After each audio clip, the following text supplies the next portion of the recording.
Have you ever reached the end of the day and just felt adrift?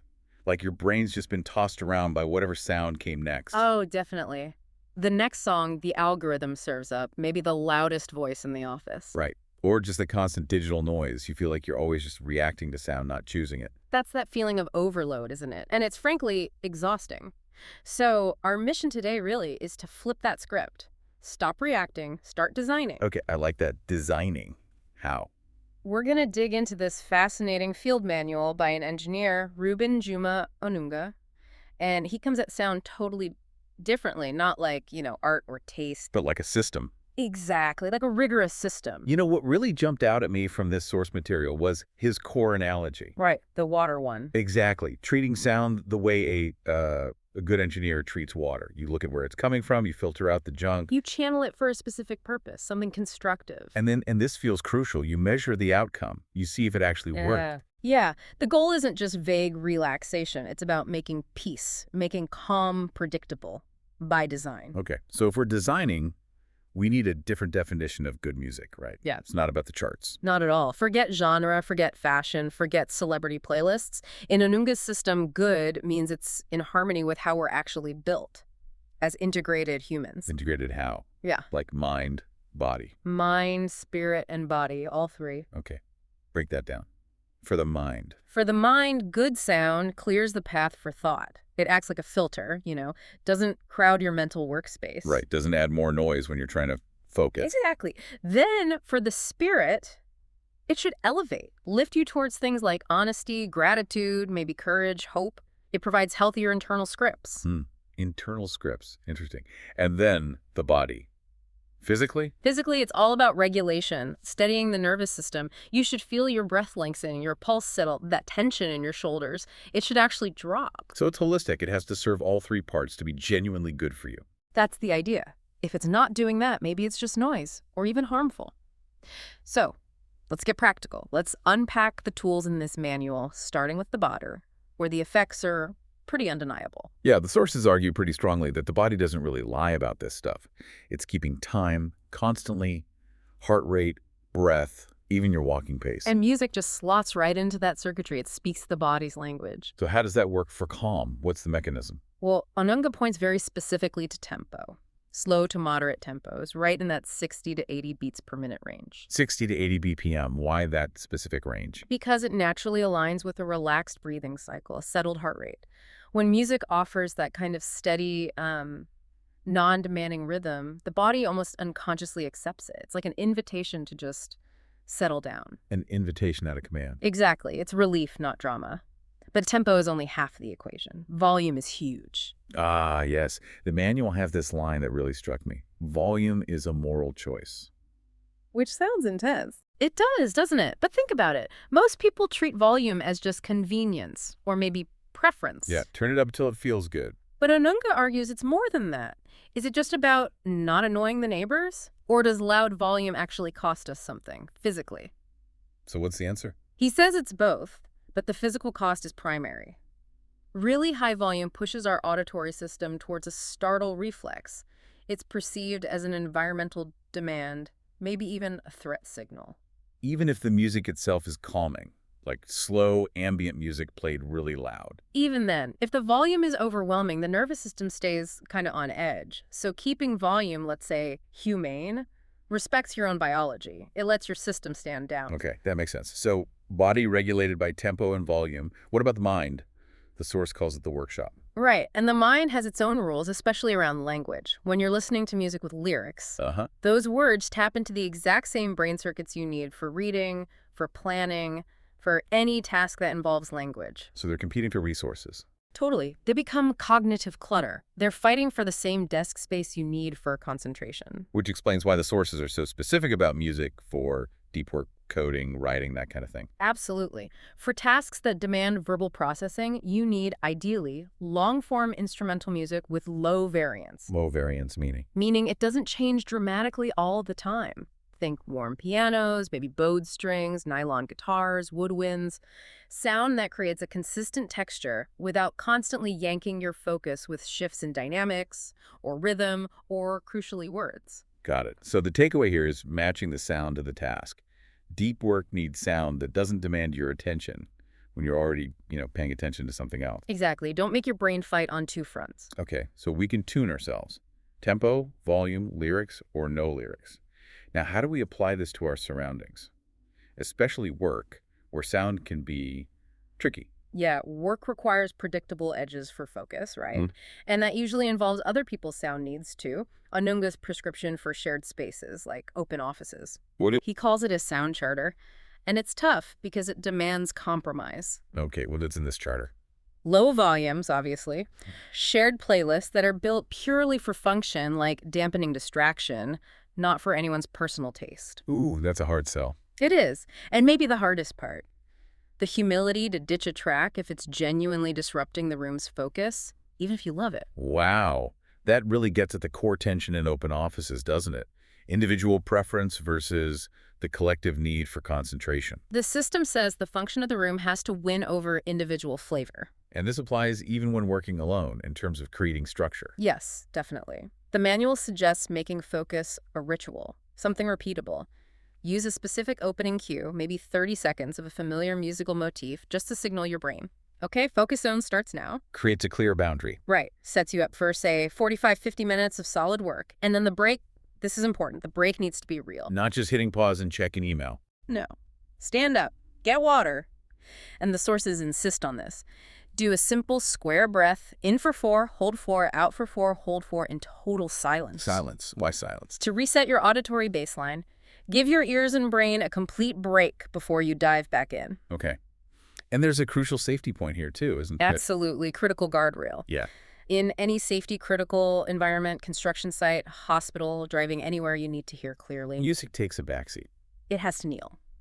Protecting your ability to hear alarms, calls, potential hazards that massively outweighs any benefit music might offer in that context. Hearing safety first. Right. Okay, let's shift from work to home. How do we use this design approach to create peace where we arguably need it most, especially coming home stressed?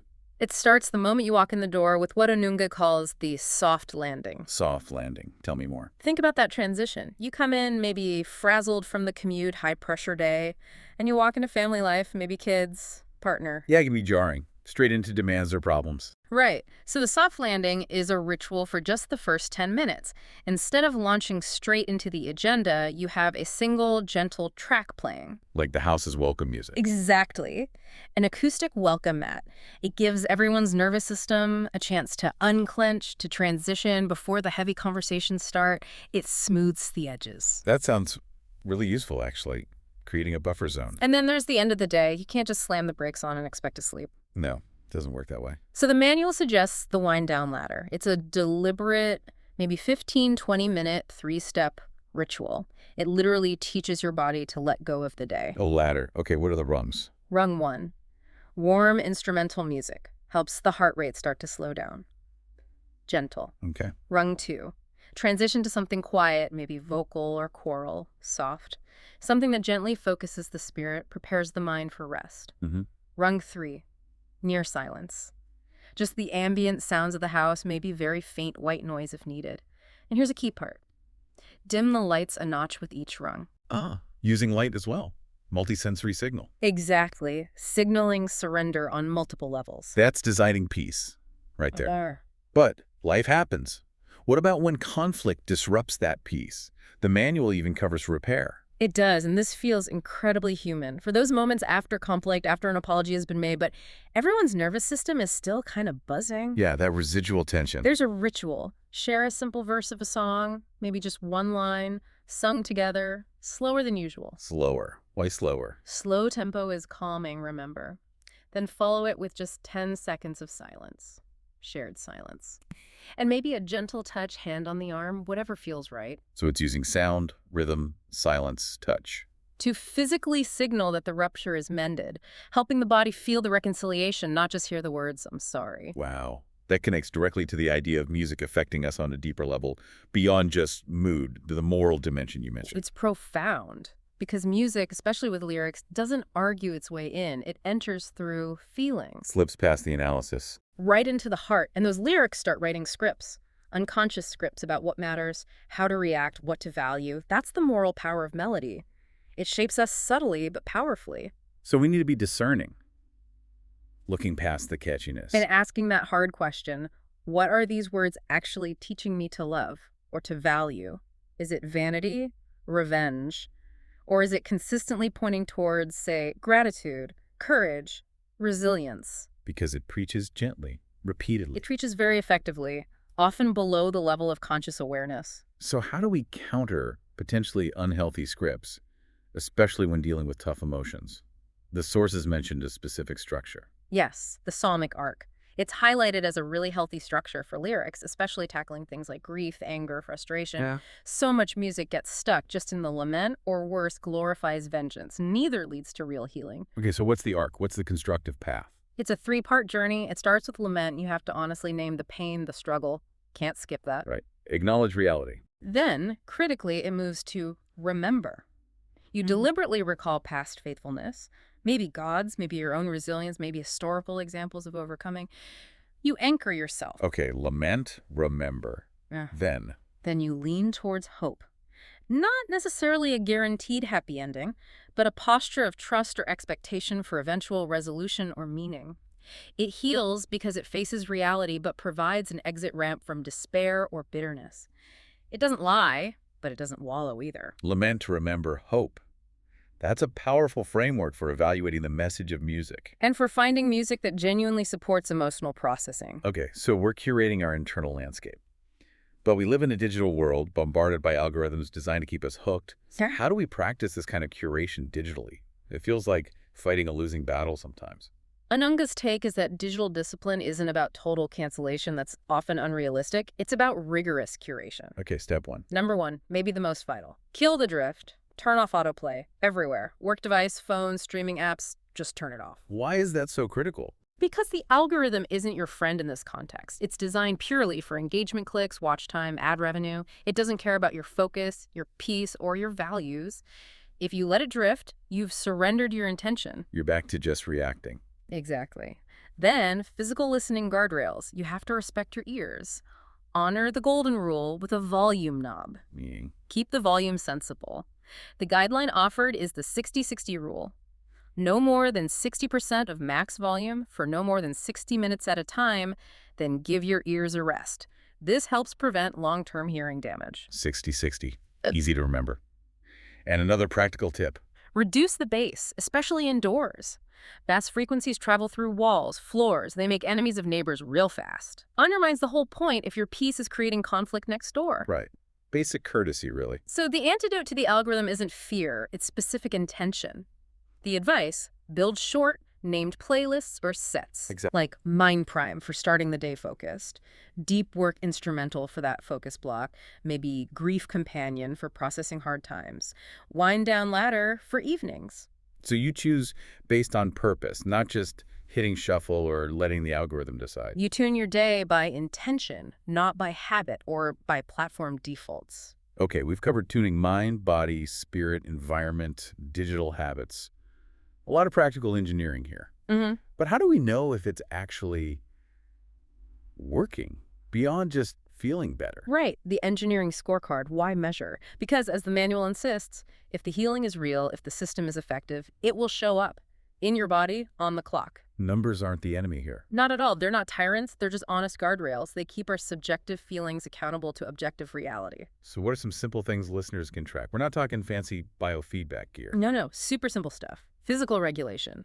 Try noticing your exhale length after listening to a calming track for a few minutes.